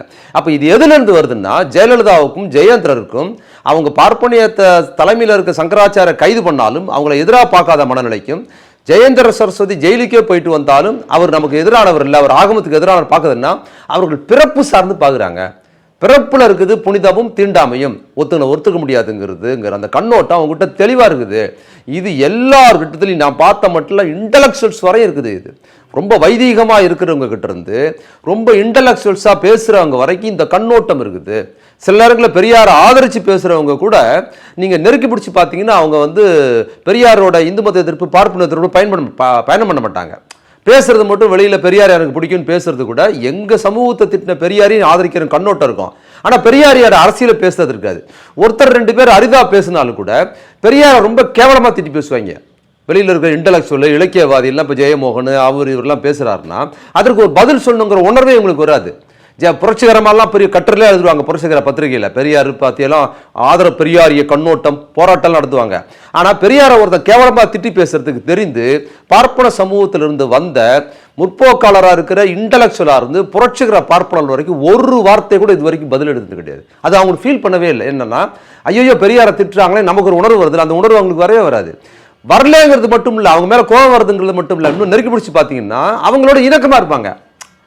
பெரியாரை கேவலமாக திட்டி பேசுறதுக்கு பதில் சொல்லுங்கிறது மட்டும் இல்லை, இன்னொரு கட்டத்தில் அவங்களோட உறவாக இருக்கிறது, அவங்கள கொண்டு கூட்டம் நடத்துறது, அது ஒரு பிரச்சனையே இல்லாமல் பார்க்கறது, அவங்கள கண்டிச்சுதா கூட இலக்கியத்துக்காக கண்டிக்கிற கண்ணோட்டம் தான் இருக்குது. இல்லை, இது எல்லா மட்டத்திலையும் நீக்கம் பெற இருக்குது அப்படிங்கிறது புரிஞ்சுக்கணும். அப்போது பிறப்பு சார்ந்து பார்க்குற அந்த கண்ணோட்டம் அவங்ககிட்ட இருக்குது. திமுகவை இவங்க எப்படி பார்க்குறாங்கன்னா, கலைஞர் வார்த்தையில் சொல்லணும்னா, கலைஞர் எப்பவுமே 5 முறை முதலமைச்சராக இருந்தார். ஒருபோதும் தன்னை ஆண்ட பரம்பரை அவர் நடச்சதே கிடையாது. அவர்கிட்ட என்னன்னு கேட்டால், நான் மிக பிற்படுத்தப்பட்டவன்னு மட்டும் சொல்ல மாட்டார், எனக்கு முன்னால் எத்தனை மிக வேணுமாலும் போட்டுக்கொள்ளலாம்னு அவர் சொன்னார். பார்த்தீங்களா, துக்ளக்லையோ ஆனந்த உடல்லையோ தினமலர்லையோ அவரை பற்றி மோசமாக வரும்போதெல்லாம் அவர் இதை கரெக்டாக அடையாளப்படுத்தி பேசுவார். இந்த உணர்வு எல்லா மட்டும் நீக்கப்படுறது. இதோட நீங்கள் புரிஞ்சுக்கிட்டீங்கன்னா அது புரிஞ்சிக்க முடியும். இந்த சிஎஸ்எஃப் அதிகாரிகள் போகிறதெல்லாம் எப்படி பார்க்குறீங்க? ஏன்னா நீதிமன்றமே அவங்கள போக சொல்லுது. இப்போ மதுரை நீதிமன்றம் 2 நீதிபதிகள் கொண்ட அமர்வு ஏற்றுக்கிட்டோம், ப்ராக்டிஸ் பண்ணியாச்சு, இதுதான் எங்களோட நிலைப்பாடுன்னு முதலமைச்சர் உறுதியாக நின்ட்டார். கோர்ட்டு சொன்னாலும் இது வந்து சட்டத்தை வந்து சமூக நீதியை பாதுகாக்கணுங்கிற உறுதியாக நின்றுட்டாரு. இதுக்கு முதல்ல கோர்ட்டு நடைமுறைப்படுத்தியாச்சுன்னா அரசு என்ன பண்ண முடியும்? மேலே பண்ண முடியாது. அப்போ அதை வந்து அவங்க மேல்முறையீடு கோர்ட்டுன்னு போகும்போது அடுத்த ப்ராசஸ் என்னவோ அவங்க இது எதிர்பார்த்தது தான் இது. ஆனால் இந்த ப்ராட்டஸ்ட் ரொம்ப முக்கியம். மக்கள் மத்தியில் தெரிஞ்சிருச்சு இல்லை, மக்களுக்கு உரியது இந்த விஷயம். அது வந்து என்ன நியாயம்ங்கிறத அரசு தன் நிலைப்பாட்டில் உறுதியாக சொல்லிருச்சு. அதுக்கப்புறம் நீதிமன்றம் என்ன சொல்லுதுங்கிறத பொறுத்து பிரச்சனை இல்லை. ஆனால் எனக்கு என்னென்னா, இவ்வளவோ தீர்ப்புகள் வந்து சொன்னதுக்கு பிற்பாடு கோர்ட்டுகள் நடைமுறைப்படுத்தாத போது பேசாமல் தான் இருந்திருக்குது. சுப்ரீம் கோர்ட்டு தீர்ப்பு ஒவ்வொரு ஆண்டும் 2 தீபாவளிக்கு 2 மணி நேரம் தான் பட்டாசு வெடிக்கணும்னு சொல்லுதுங்க. 24 ஹவர்ஸ் பட்டாசு வெடிக்கிறாங்க. அது ரகசியமாக வெடிக்க முடியாது. சுப்ரீம் கோர்ட்டு ஜட்ஜி வீட்டு பக்கத்திலே வெடிக்கிறாங்க. இங்கே இருக்கிற கோர்ட்டில் இருக்கிற ஜட்ஜி வீட்டு பக்கத்துலேயே வெடிச்சுக்கிட்டு தான் இருக்கிற ரகசியமாக வெடிக்க முடியும் வெடியை. இது வரைக்கும் நீதிமன்ற அவமதிப்புன்னு எந்த ஜட்ஜுக்கும் கோவமே வரலங்க. அதை பற்றி பேசவே இல்லை. அதே போல் பார்த்தீங்கன்னா உங்களுக்கு வந்து சபரிமலை கோயிலில் சுப்ரீம் கோர்ட் தீர்ப்பு கொடுத்துச்சு. என்ன கொடுத்துச்சு? பெண்களும் போகலான்னா முஸ்லீம் பெண்கள், கிறிஸ்துவ பெண்கள் போகலாம், இந்து பெண்களும் பக்தியோடு மாலைக்கு போட்டு போகலான்னு சொல்லிச்சா ஊரே கொளுத்திட்டாங்க கேரளாவில். இன்னைக்கு வரைக்கும் நடைமுறை கிடையாது தெரியுங்களா? பெண்கள் போக முடியாது. சுப்ரீம் கோர்ட் தீர்ப்பை யாருமே மதிக்கல. அது சுப்ரீம் கோர்ட் தலையிட்டும் பேசல. அங்கே உள்ளூருக்குள்ள கோர்ட்டும் அப்போ நீங்கள் எதற்காக மெனக்கடுறோம் அப்படிங்கிறது ரொம்ப முக்கியமானது. அப்போ இந்த கோர்ட்டு வந்து இவ்வளோ பேசுகிறப்போ நடைமுறை இப்படி வரல அப்படி வரலன்னா, இப்போ இது போன்ற எவ்வளோ கோர்ட்டு தீர்ப்பை மதிக்காத விஷயங்கள், மக்கள் விரோத விஷயங்களை இப்போ பார்த்து பேசாமல் தான் இருந்திருக்கிறாங்க. அப்போ இதுக்கு ஒரு பின்புலத்தில் வந்து ஒரு சுவாமிநாதன் சொன்ன ஒரு தீர்ப்பு சொன்னார், அதற்கு பின்புலமாக மற்ற தீர்ப்புகள் வருதுங்கிறதுல ஒரு அரசியல் கண்ணோட்டம் இருக்க தான் செய்யுது. இது வந்து திமுக வழக்கறிஞர் அணி இன்னும் துரிதமாக செயல்படணும், அவங்க ரொம்ப வீக்காக இருக்காங்க அப்படிங்கிறாங்க. போராடமெல்லாம் அவங்களுக்கு தான் அடி வாங்குறாங்க. இல்லையே, போராடம்லாம் ஏன் சுப்ரீம் கோர்ட்டில் எவ்வளோ தீர்ப்புகள் ஜெயிச்சிருக்கிறாங்க. இது வரைக்கும் பாஜக அரசு, ஒன்றிய அரசுக்கும் திமுகவுக்குமான எல்லா விஷயத்திலையும் கோர்ட்டில் போராடி தான் வாங்கியிருக்கிறாங்க. ஜிஎஸ்டி உட்பட எல்லாமே வாங்கியிருக்கிறாங்க. அப்படிலாம் ஒன்றும் கிடையாது. இவங்க ஏதாவது திரும்ப சொல்கிறாங்க, அப்படிலாம் ஒன்றும் கிடையாது. அவங்க நேற்று வந்து பிரேக் பண்ணி போனது அப்படிங்கிறது வந்து அது ஒரு நிலைப்பாடு. அதை அவங்க சிறப்பாக செஞ்சுட்டாங்க. அடுத்தடுத்து கோர்ட்டோட ஒரு அரசு தொடர்ந்து சண்டை செய்ய முடியாது. வேற இருந்தால் செய்யலாம். ஒன்று பாஜக கவர்மெண்ட்டுக்கும் திமுக கவர்மெண்ட்டுக்கும்னா சண்டை செய்ய முடியும்.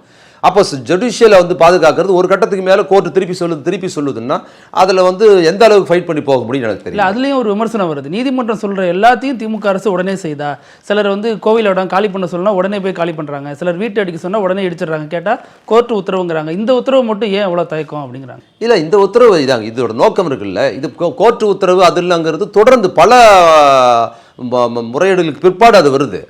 1-2 முறை இல்லை, பல முறையீடுகளுக்கு பிற்பாடு தான் அதை வந்து இவங்க நிறைய வாய்ப்புகள் கொடுத்து அதுக்கப்புறம் தான் அது இடிக்க போயிருக்குது.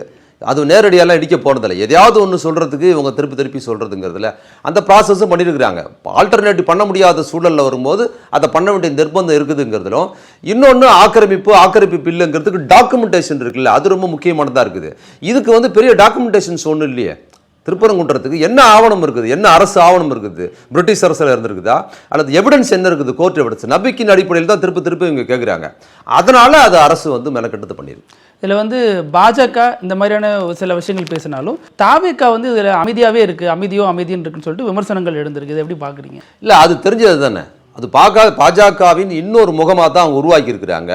அது எப்படின்னா, பாஜகவுக்கு எதிராக இருக்கிற ஓட்டை திமுகவுக்கு போகாமல் அந்த கட்சிக்கு போகிறதுக்காக, அதான் நெருக்கடியான சூழலில் ஒவ்வொருத்தரும் அம்பலமாவாங்கங்கிறது அது தெரிஞ்சது தான். அதனால தான் விஜய் வந்து எப்போ பார்த்தீங்கன்னா இப்போ கூட அவர் பனையூர்லேயே இருக்கிறாரு, வெளியே வர்றதில்லை, மழை வெள்ளத்தில் கூட வெளியே வர்றதில்லை.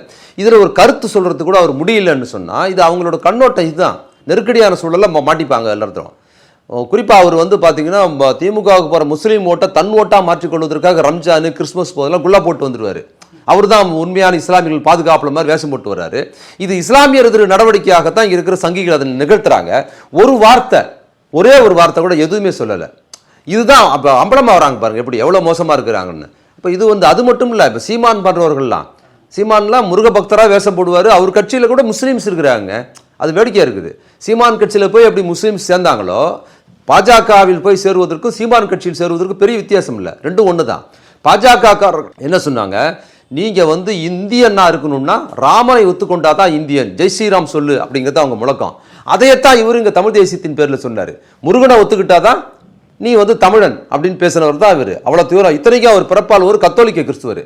அப்படி இருந்தால் அவர் என்ன பண்ணுறாருன்னா, இந்த பாஜக ஐடியாலஜியை தமிழ் வடிவம் கொடுத்து அவ்வளோ தீவிரமாக முருக பக்தருக்கு வெற்றிவேல் வீரவேல் விழா நடத்துறது, ஊர்வலம் போகிறதெல்லாம் பண்ணவர். இப்போ எங்கே போய் உட்காந்துருக்காருன்னே தெரியல. ஒருவேளை ஏதாவது முருகனுக்கு வேண்டிக்கிட்டு அழகு குத்திக்கிட்டு இருக்காரா நாக்குலங்கிறது தெரியல, அவ்வளோ அமைதியாக இருக்கிறார். இவங்க எல்லாருமே ப்ரோ பிஜேபிக்கு நெருக்கடியாக இருக்கிற ஐடியாலஜி சார்ந்து வரும்போது அதோட கூலிப்படைகள் ஒன்று நேரடியாக திமுகவுக்கு எதிராக இஸ்லாமிக்கு எதிராக செயல்படும், இன்னொரு கூலிப்படை நம்ம அம்பலமாயிடுவோங்கிறதுனால அது மௌனமாக இருக்கும். இது ரெண்டுமே எப்பவுமே நடக்கும். இது இப்போ நேரத்தில் தொடர்ந்து நடக்குது. இப்போ இல்லை, திருப்பரங்குன்ற விவகாரத்துக்கு மாநாடு போட்டாங்க இல்லை, அந்த மாநாட்டின் போதே இதே மாதிரி தான் விஜயும் சீமானும் அழகு குத்திட்டாங்க நாக்கில், வெளியே வரவே இல்லை. இது எல்லாம் தெரிஞ்ச கதை தான். இப்போவும் சொல்கிறேன், திருப்பரங்குன்றத்திலேருந்து இங்கே இருக்கிற எல்லா ஊர்கள்லையும் திராவிட இயக்கம் இல்லைன்னா வழிபாட்டுரிய இந்துக்களுக்கு கிடையாதுங்க. இந்த பாஜக வாங்கி கொடுத்துச்சு. விளக்கத்துக்குலாம் போகிறாங்களே இன்னைக்கு. ரவிக்குமார்னு ஒருத்தர் இவ்வளோ செவடாலா பேசுகிறாரு, அவரெல்லாம் கோயில் வாசலில் விட மாட்டாங்க. அதை யார் போராடி வாங்கி கொடுத்தது? இன்னைக்கு போய் கோயிலில் போய் விளக்கேற்றுற உரிமைன்னு சொல்றிய. இதே திருச்செந்தூர் முருகன் கோயில் அறுபடை வீடுகளில் முக்கியமான வீடு. அங்கே 75 ஆண்டுகள் 80 ஆண்டுகளுக்கு முன்னால் ஒரு போர்டு வச்சுருந்தாங்க தெரியுமா உங்களுக்கு? என்ன போர்டு தெரியுமா? கோயில்லங்க, இங்கே பள்ளர் பறையர் சாணார் சக்கிலியர் நுழைய தடைன்னு போர்டு வச்சுருந்தாங்க. நான் இரு போட்டு நான் மரியாதையாக சொல்கிறேன், அவன் இன்னும் போட்டு வச்சுருந்தான் போர்டு. இந்த போர்டு இருந்ததுங்க, உள்ளே வரக்கூடாதுன்னு.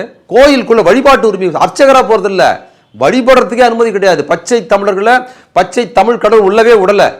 அப்போ பெரியார் இயக்கம் தான் உள்ளே போய் இந்த போர்டை அடித்து உடைச்சிட்டு எல்லாரையும் உள்ளே கொண்டு விட்டதே பெரியார் இயக்கம் தான் வழிபாட்டு விட்டுது. இன்னைக்கு இவங்க என்ன பண்ணுறாங்கன்னா, நாசமாக போட்டோம் திராவிட இயக்கம்னு சொல்கிறாங்க. நீ நாசமாக போன்னு பக்தியாக சொல்வதற்கான ரைட்ஸ் உனக்கு வாங்கி கொடுத்ததே திராவிட இயக்கமும் பெரியாரும் திமுகவும் தான் வாங்கி கொடுத்துருக்குது. இப்போ இந்த பின்புலத்தோடு அதை பார்க்க வேண்டியது. பெரியார் மன் பாஜக உள்ளே வர முடியாதுன்னு சொல்லிட்டு இருந்த நேரத்தில் திருப்பரங்குன்றத்தை டார்கெட் பண்ணி பாஜக வேலை செஞ்சுட்டு வராங்க. எலெக்ஷன் வேறு வரப்போகுது. இதை திராவிட இயக்கங்கள் இப்போ எப்படி எதிர்கொள்ள போகுது? இது ரொம்ப முக்கியமான கேள்வி. ஏன் அவங்க இந்தியா முழுக்க பாஜக சங்கிகள் இவங்க அரசியலில் ஸ்ரீராமன் ஸ்ரீராமஜெயம் அப்புறம் ஜெய் ஸ்ரீராம் இதான முழக்கம், ராமர் தானே முழக்கம். ஏன் தமிழ்நாட்டில் அதை பேசலை? தமிழ்நாட்டில் ராமர் குறித்து ஜெய் ஸ்ரீராமன் குறித்து ராமர் தான் இங்கே உண்மையான கடவுள்னு சொல்லாமல் ஏன் இங்கே முருகன் வேஷம் போடுறாங்க? இதுக்குள்ளார வேறுபாடு இருக்குது. இது உங்களை நோக்க நீங்கள் புரிஞ்சுக்கணும். ஏன் அவங்க இங்கே பேசலைன்னா, இங்கே ராமர் பேரில் பேச்சுக்கிட்டு அரசியல் பண்ணால் பெருசாக எடுபடாது. அப்போ இங்கே திராவிட இயக்கம் ஒரு உணர்வை கட்டமைச்சிருக்குது. திராவிட இயக்கம் என்பதில் பெரியாரோட போர்க்குணம், அதற்கு பின்னால் திமுகவோட தமிழ் உணர்வு சார்ந்த திராவிட கட்டமைப்பு. இந்த ரெண்டுக்குள்ளாரையும் என்ன இருக்குன்னா, தமிழ் உணர்வு தமிழ் தேசிய உணர்வு பொங்கி இருக்குது. அப்போ இதற்குள்ளார நீங்கள் வேற வடநாட்டில் இருக்கிற பக்தி சார்ந்த விஷயங்கள் எடுத்தீங்கன்னா இங்கே எடுபடாது. அப்போ என்ன பண்ணுறாங்கன்னா, இவங்க திராவிட இயக்கம் கொண்டு வந்த விஷயத்துக்குள்ளாரே அதை எங்க ஆளுன்னு சொல்ல முடியும். ஏன்னா இதற்கு முன்னால திருவள்ளுவர் ஒரு ஆளே கிடையாதுன்னு சொன்னவர்கள் தான் இவர்கள். பிராமணிக்கல் ஐடியாலஜியில் வள்ளுவரை புறக்கணித்தவர்கள் தான். வரலாற்றில் நீங்கள் தேடி பாருங்க, பக்தி இலக்கியங்களுக்கு முக்கியத்துவம் இருக்குது, பக்திக்கு முக்கியத்துவம் இருக்குது. ஆனால் திருவள்ளுவருக்கு இடம் கிடையாது. நீங்கள் கோயில் கருவறைக்குள் சமஸ்கிருதம் பாடப்பட்டது, ஆனால் தனித்தமிழில் பாடப்பட்ட தேவார திருவாசத்தோடு கருவறையில் பாடுறதுக்கு அனுமதி கிடையாது, தெருவில் பாடுறதுக்கு அனுமதி. அதை கூட ஒத்துக்கிட்டாங்க. ஆனால் வள்ளுவர் எங்கே இடமே கிடையாது, மன்னர்கிட்டையும் கிடையாது. இந்து சமுதாயத்தில் இருக்க தமிழ் சமுதாயத்தில் நீங்கள் எங்கே தேர்னாலும் வள்ளுவருக்கு ஒரு இடமே கிடையாது. வள்ளுவரை தூக்கி குப்பையில் போட்டாங்க. இதே இந்து பார்ப்பன மென்டாலிட்டி உள்ளவங்க எல்லாரையும் போட்டாங்க. ஆனால் அதற்கு பின்னால் பெரியார் திராவிட இயக்கம் கலைஞர் வள்ளுவரை தமது தமிழ் அடையாளமாக கொண்டு இங்கே ஒரு ஐகான் பண்ணிட்டாங்க, ஒரு அடையாளமாக கொண்டு நிறுத்திட்ட பிறகு அந்த அடையாள அரசியலுக்குள்ள தான் இங்கே யாருமே இயங்கி ஆகணும். தமிழ் தேசிய அரசியல் அப்படிங்கிறத கலைஞர் கட்டமைச்சது, திராவிட இயக்க கட்டமைச்ச அந்த கட்டமைப்பு பாருங்க. அதுக்கு மேலே இருந்துக்கிட்டு தான் நீங்கள் திமுக இருக்கணும். அதுக்கு எதிராக நீங்கள் பேச முடியாது. வள்ளுவர் எனக்கு தேவையில்லைன்னு சொன்னால் நீங்கள் இருக்க முடியாது. அப்போ என்ன பண்ணுறாங்க, வள்ளுவரே தேவையில்லைன்னு புறக்கணித்து வைத்த வரலாற்றில் இருந்தவங்க வள்ளுவர் எங்கால்னு பேச வேண்டிய நிர்பந்தம் வந்துருச்சு. அது பேசுனாங்க பார்த்தீங்களா? இப்போ வள்ளுவர் எங்காலு, அது காவி சாலம் பூசுறது, இதெல்லாம் காலத்தில் நடக்குப்பா. இந்த கதை கவர்னர் வரைக்கும் ஓடுது இல்லை. இதற்கு பின்புலத்தில் திராவிட இயக்கம் கட்டமைத்த அந்த உணர்வு ரொம்ப முக்கியம். அதுக்கு எதிராக பேச முடியாது. தமிழோட ஒரு சார்ந்தா இவங்க பேச முடியும். அதோட இன்னொரு விஷயமா தான் இங்கே ஜெய் ஸ்ரீராமோ ராமனையை முன்னிறுத்தாமல் தமிழ் வடிவமாக இவங்க என்ன பண்றாங்கன்னா, முருகனை பேசுறாங்க, விநாயகரை கூட பேசுறது இல்லை. மற்ற ஊரில் விநாயகரை வச்சுட்டு கலவரம் செய்வது, விநாயகரை வச்சுட்டு பேசுறது கூட அங்கே எல்லா ஊர்லையும் நடக்குது. அது கூட இங்கே பெருசாக வரல. அப்போ இங்கே என்ன பண்ணால் வள்ளுவர் எடுக்கணும், இன்னொரு பக்கத்தில் எடுக்கணும்னா தமிழ் தேசிய கண்ணோட்டத்தோடு முருகன் எடுக்கிறோங்கிற இந்த பின்புலத்துக்குள் திராவிட இயக்கத்தின் வெற்றியும் தமிழ்நாட்டுக்குள் திராவிட இயக்கம் திமுக கட்டமைத்த ஒரு உணர்வு இருக்குது பார்த்தீங்களா, அதுதான் இதை விளையாட்டு வைக்குது. அதுவும் திமுக கிடைச்ச வெற்றி தான். அப்போ அதை வைத்து கொண்டு தான் இவங்க முருகன் அரசியல் பேசுகிறாங்க. முருகனை பேசி தமிழ் உணர்வோடு என்ன பண்ணும், முருகன் தமிழ் கடவுள் இந்து கடவுள்னா பேசுறது இந்த பின்புலம். அதற்காக தான் இவங்க செய்கிறாங்க. திரும்ப திரும்ப முருகன் தவறாங்க. நான் என்ன கேட்குறேன், முருகனை எங்க கிட்டே சொல்கிறேன், முருகன் தான் இங்கே எல்லாருக்கும் வழிபாட்டு அறுபடை வீட்லையும் எங்கே இருக்குது. கிருத்திகைக்கு போகிறாங்க, அதுக்கு போகிறாங்க, தைப்பூசத்துக்கு போகிறாங்க. இங்கே முருக வழிபாடு தீவிரமாக இருக்குது. இந்துக்கள் எல்லாரும் முருகனை கும்பிடுறாங்க. முருகனை ஏற்றுக்காத இந்துக்கள் கிட்ட தானே பேசணும். முருகனுக்கு இங்கே கோயில் கிட்ட அங்கே விளக்கு ஏற்றுன்னு சொல்கிறது நீ நியாயம் கிடையாது. அப்போது தமிழ்நாட்டில் ராமருக்கு கோயில் இருக்குது, கிருஷ்ணருக்கு கோயில் இருக்குது, விநாயகருக்கு கோயில் இருக்குது. இந்த வரலாற்றில் முருகனுக்கு நீங்கள் முருகனோட அண்ணன் விநாயகர்னு கொண்டாந்து கதை வச்சுருக்கிறீங்க. திடீர்னு முருகர் தமிழ் கடவுள்னு இருக்குது.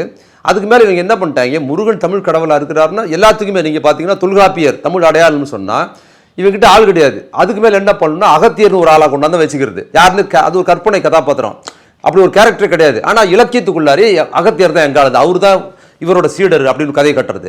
முருகன் தான் தமிழ் கடவுள்னு இங்கே நம்பிக்கைப்படுறதுன்னா இதுக்கு என்னன்னு இவங்க யோசிச்சு என்ன பண்ணிட்டாங்க, ரொம்ப நாளைக்கு முன்னாலே பிராமணிக்கு இளைஞர்னு அவருக்கு அண்ணன் ஒருத்தர் இருந்தார், அவர் பேர் விநாயகர்ன்ட்டாங்க. இப்போ விநாயகர் நார்த் இந்தியா இருக்காருல்ல, அப்போ விநாயகர் தமிழ்நாட்டில் அண்ணனா இருக்கு எல்லாருக்கும் தெரிஞ்சு, தம்பி ஏன் நார்த் இந்தியாவில் தெரியவே இல்லை. விநாயகரோட தம்பி தான் முருகன்னா, முருகனோட அண்ணன் தான் விநாயகர்னா, தமிழ்நாட்டுக்கு வெளியில் கேரளாவை தவிர்த்து விட்டு நீங்கள் அந்த பக்கம் போனால் குஜராத்லேயே விநாயகர் இருக்கிற ஊரில் தெரியல, மகாராஷ்டிரத்தில் விநாயகர் ஓகோன்னு இருக்காரு, அங்கேயே முருகனை தெரியல, ஏன் உத்தரப்பிரதேசத்தில் தெரியல, எங்கேயுமே முருகனை தெரியலையே. நான் என்ன கேட்குறேன், விநாயகர் இங்கே இருக்கிறார், எல்லாம் இருக்கிறார், நீ உண்மையான இந்து முருகனை இந்து கடவுள்னு நம்புறதா இருந்தால் உத்தரப்பிரதேசத்தில் ராமர் கோயிலுக்கு பக்கத்தில் ஒரு முருகன் கோயில் கட்டு, அதான உன் இந்து உணர்வு. நீ கட்டு, குஜராத்தில் ஒரு முருகன் கோயில் கட்டு, அதான உன் இந்து உணர்வு. மண்ணுக்கேற்ற மார்க்சியம் மாதிரி மண்ணுக்கேற்ற ஆன்மீகம். நான் என்ன சொல்றேன், இந்து கடவுள்னு நீ சொல்ற, இந்துக்களுக்காக நீங்க பேசுறல்ல, அடே இந்துக்களுக்காக கோயில் சுத்தி சுத்தி அறுபடை வீடு சுத்தி சுத்தி தமிழ்நாட்டில் முருகன் கோயில் இருக்குது, முருக பக்தர் இருக்கிறாங்க. வட இந்தியாவில் முருகனுக்கு கோயிலே இல்லை, மலேசியால கூட கோயில் வச்சிருக்கிறான் முருகனுக்கு. இந்தியாவுக்குள்ள உன் ஊர்ல கோயில் இல்லை. மலேசியா ஒரு இஸ்லாமிய நாடு, இங்க வந்து தர்கால கொடி ஏத்துற அது ஏத்துற சண்டைக்கு போறிய, இங்க வந்து இது எங்க இடம் எங்க இடம்னு. மலேசியா நாடே முஸ்லீம் நாடு. அந்த நாட்டில் உலகத்திலேயே, தமிழ்நாட்டில் கூட அது இருக்கு, உலகத்திலேயே பெரிய கோயில் இஸ்லாமிய நாடான மலேசியாவில் தான் இருக்குது. அங்கே முஸ்லீம் நாட்டில் அவ்வளோ பெரிய கோயில், அவ்வளோ கொகையே கொடுத்து வச்சிருக்கிறான். நீ இங்கே வந்து முஸ்லீமோட சண்டை போடுறேன்னா எவ்வளோ வெக்கம் இல்லை, உனக்கு சூடு சொரணை இல்லை.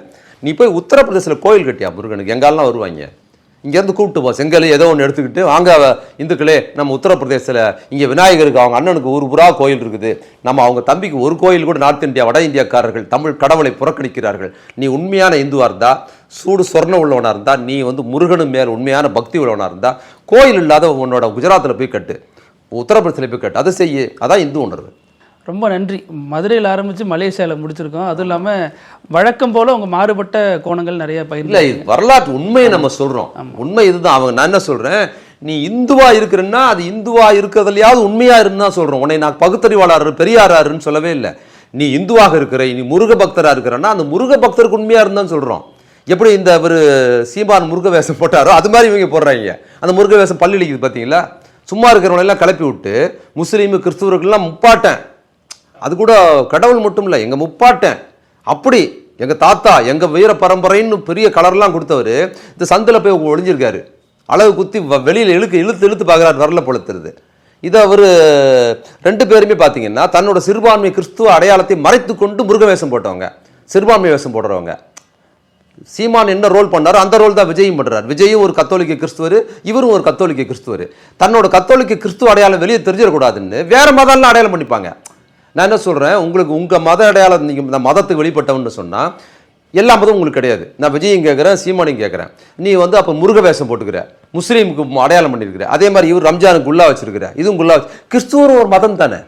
அப்போ கிறிஸ்துவ அடையாளத்தை நீங்கள் பண்ண வேண்டாமா, ஒரு சிலுவை போட்டுக்க வேண்டாமா, ஒரு அங்கி மாட்டிக்க வேண்டாமா, குறைந்தபட்சம் அங்கி மாட்டின பாதிரியாரை பக்கத்தில் வச்சுக்க வேண்டாமா, அவ்வளோ எவ்வளோ எச்சரிக்கையாக இருக்கிறீங்க. அப்போ என்ன ஆகுதுன்னா இவர்கள் தன் மேலே ஒரு கிறிஸ்துவ அடையாளம் வந்துருமோன்னு பயப்படுறதுக்காக முருக வேஷம் போட்டார் சீமானு, அதை மறைக்கிறதுக்கு. நம்ம கிறிஸ்துவன்னு சொல்லிட்டாங்கன்னா இப்போ இந்துக்கள் நம்மளை புறக்கணிச்சிருவாங்களோ அங்கிற ஒரு எண்ணம் இருக்குது. அதனால தான் நீ மத நல்லிணக்கத்து தான் பண்ணுற. எல்லாரும் என்னன்னா நீ விஜய் வந்து குல்லா போட்டுக்கிற, முஸ்லீம் எனக்கு முக்கியம்னு சொன்னால் கிறிஸ்துவர் உனக்கு முக்கியம் தானே, ஒரு சிலுவ மாட்டிய. அப்போ சிலுவ மாட்டா என்ன ஆயிரும், ஏன்னா ஜோசப் விஜய்ன்னு சொல்லி இந்துக்கள் என்ன ஓரம் கட்டுருவாங்க, சினிமாவில் நான் ஸ்டாராக இருக்கிறது கூட இல்லாமல் போயிடுங்கிற உன்னோட எண்ணம் இருக்குது பார்த்தீங்களா, அதுதான் இங்கே வினையாற்றுது, எல்லாவற்றையும் போலியாக இருக்குது. அப்போ இங்கே திராவிட இயக்கம் தான் மத நல்லிணக்க இந்து முஸ்லீம் கிறிஸ்துவருக்கான அமைப்பாக இருக்குது. கிறிஸ்துவ மக்களுக்கான பாதுகாப்பு ஜோசப் விஜயோ அல்லது இவரோ ஒரு சீமானோட ஒரு ஒரிஜினல் பேர் சொல்கிறாங்கல்ல சைமனா, அந்த மாதிரி அவங்களாம் கிடையாது. ஏன்னா அவர்கள் தன் சொந்த மத அடையாளத்தோட காட்டிக்கிறது பயப்படுறாங்க. அப்போ தன் அடையாளத்தை மறைக்கிறதுக்காக வேற மத அடையாளத்தை போடுறாங்க பார்த்தீங்களா. ரெண்டு பேரும் அப்படி இருக்கிறாங்க, இந்த நேரத்தில் அம்பலமாக வராங்க. அப்போ மத நல்லிணக்கம் அல்லது மற்ற மத மக்களையும் சமமாக தன் மத கருத்துக்களை கொண்டு போய் மற்ற மத மக்கள் மேலே ஏற்றி சொல்வதுங்கிறது அது வேற மதத்துக்காரங்க மட்டும் இல்லை, அவங்க செய்கிறது வந்து சங்கித்தனமாக இருக்குது. இது ஒரு பிழைப்போதமாக இருக்குது. இவரோட சங்கித்தனம் தன் சொந்த மத மக்களுக்கே ஒரு பிழைப்போதமாக மாறுது அப்படிங்கிறது சேர்த்து சொல்லுவார். ரொம்ப நன்றி. உங்கள் நேரத்துக்கும் நிறைய மாறுபட்ட குணங்கள் நிறைய கருத்துக்களை பகிர்ந்துக்கிட்டீங்க. ரொம்ப நன்றி. நன்றி, வணக்கம். நக்கீரன் டிவிக்கு சப்ஸ்கிரைப் செய்யுங்கள். உங்கள் ஆதரவே எங்கள் பலம். ஆசிரியர்களுக்கு நண்பனாகவும் மாணவர்களுக்கு ஆசானாகவும் திகழும் தேர்வு வழிகாட்டி. ஒவ்வொரு பாடத்திற்கும் அனுபவமிக்க ஆசிரியர்களின் துல்லியமான தெளிவான விடைகள். CNC இருக்கு, தேர்வு பயம் எதற்கு? இது தீரன் பப்ளிஷிங் ஹவுஸ் விற்பனை வெளியீடு.